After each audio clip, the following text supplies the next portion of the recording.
The clock tells me it's ready to go live, so we're going to go live.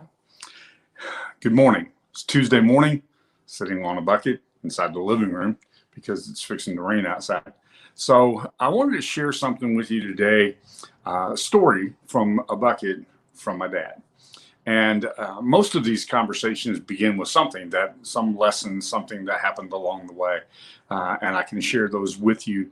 Hopefully the light's a little bit better. I still have the shadow issues. Let's deal with those issues first. Hopefully the sound sounds good and everybody's able to hear. And this is a good experience because this is kind of a cool story. Years ago, I had an old Dodge pickup truck and the brakes froze up on it, which was a common problem for those for a particular model year in the 70s for that to happen. And so I crippled my little truck into my dad's shop. We hoisted it up on the with the overhead crane. We hoisted it up in the air. I took the front brake calipers off, and I fought that thing for the entire day. I mean, the entire day I fought with that. I broke two pistons I was trying to put in. I made a mess out of things. I poked a hole in one of the rubber boots. I did everything wrong that you could do wrong. I fought that for over 8 hours. Finally, my dad walked in and he said this, "Go ask Wally." I said, "What? Go ask Wally." And he said, "Wally knows how to fix that." And I said, "But Wally's a professional. That's what he does. He's not going to want to tell me how he does that." And he said, "Go ask Wally. I'm telling you, I'm tired of watching you frustrated, trying to do this thing on your own, trying to make things work that you don't know how to make them work.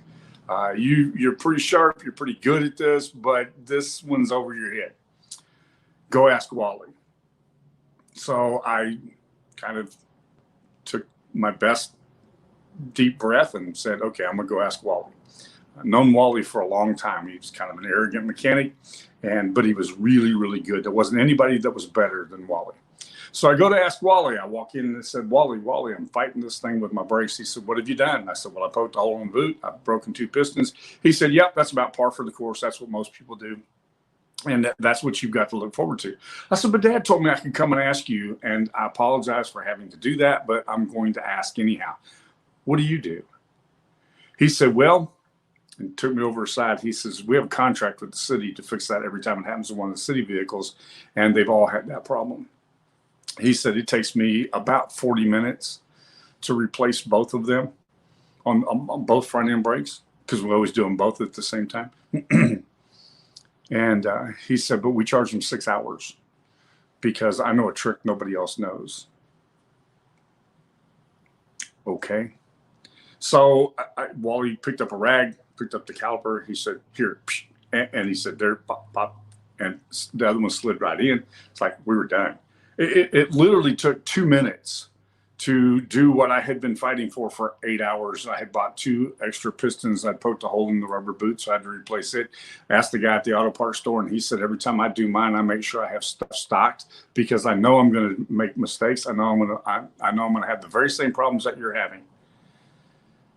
Wally fixed it. I mean, he literally showed me how to do this in 2 minutes. So I thanked him repeatedly, promised to buy his lunch anytime I'd run into him, and out the door I go. Get back to the shop, I do the thing. My dad comes in about an hour later and he goes, "So how did it turn out?" I said, "Well, I went down and asked Wally, and it went really well."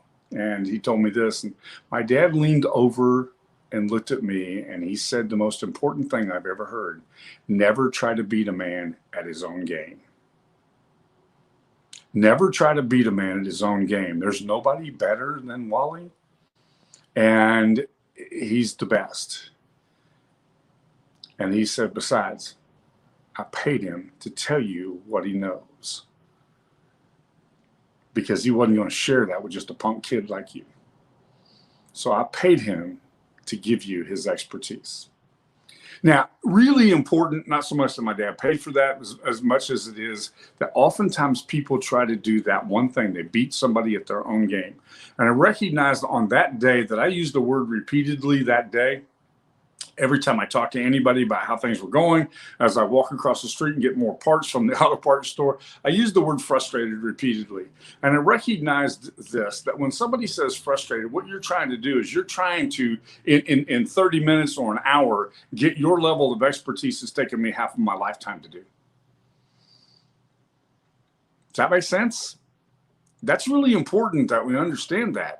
This is, an expert becomes an expert because they've devoted some time to learning something that other people thought that they could shortcut. Yesterday, somebody said to me, I spent 3 hours and I'm so frustrated. I said, look, I started doing this in 1973. and you somehow thought you were going to fix it in 3 hours? We have to have our expectations set in the right place. And we have to understand the value that having devoted your time to mastering something which makes you an expert. Yesterday we talked about niches. I gave you a little niche workbook, and if you're in a niche and you know you are, what you'll discover is, hey, I already have some things in this area right here. Instead of trying to pretend to be something that I'm not, why don't I try to become an expert in what I have? And so I read this comment, and I want to read it to you because we've been sharing with people for a long, long time how to become an expert. Yes, Don, that's exactly the problem. We live in a world right now where everybody thinks that it's just one mouse click and you're done. Boom, everything's going to be amazingly perfect, and it's not. Just got news for you, it's not. And so there's no way that you could automate a replacement for an expert. Can't do it. Just can't do it.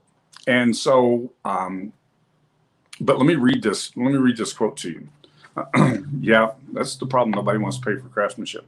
Listen to this. I think this will help, and particularly as we talked about niches yesterday. Today we're going to talk about being an expert. This is a great book entitled "But I'm Not an Expert." It's a great book. I've been teaching these principles for a long, long time, and then this book comes out, and I'm like, this is it. This is amazing stuff. I have a little interesting twist on it, but this is it. And listen to this quote, and then I'll wrap this up. Becoming an expert is not somewhere you arrive at. It's a commitment to a niche or a topic, a commitment to sharing about that topic with your audience.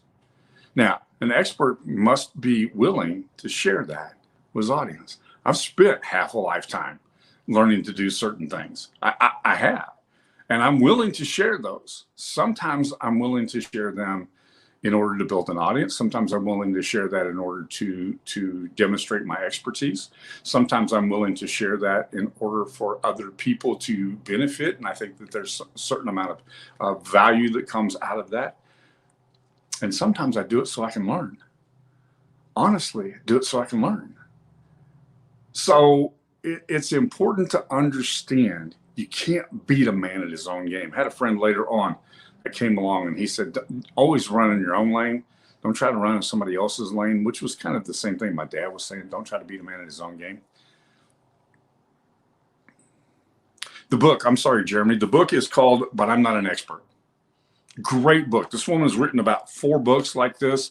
But I'm Not an Expert is outstanding. She's in the content space, and she wrote the 1-hour content map, and that's a really, really good book as well. I have both of those. Highly recommend this. This is just really good. She's an expert.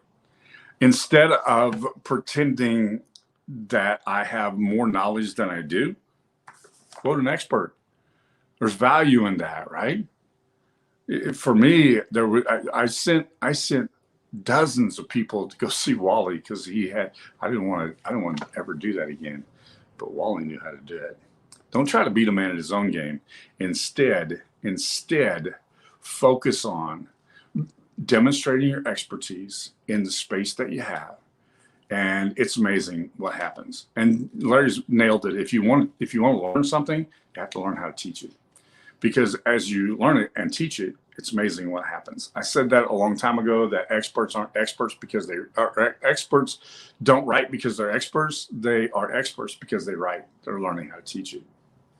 Thank you for joining me on this Tuesday. There is an offer down there in the comments somewhere, and that offer is simply the 5 capitals. One of the fun things that I wrote a few years ago when I wrote the program called Not Broke Now, and it's the 5 capitals. 5 capitals are those 5 things that you can make deposits into every day.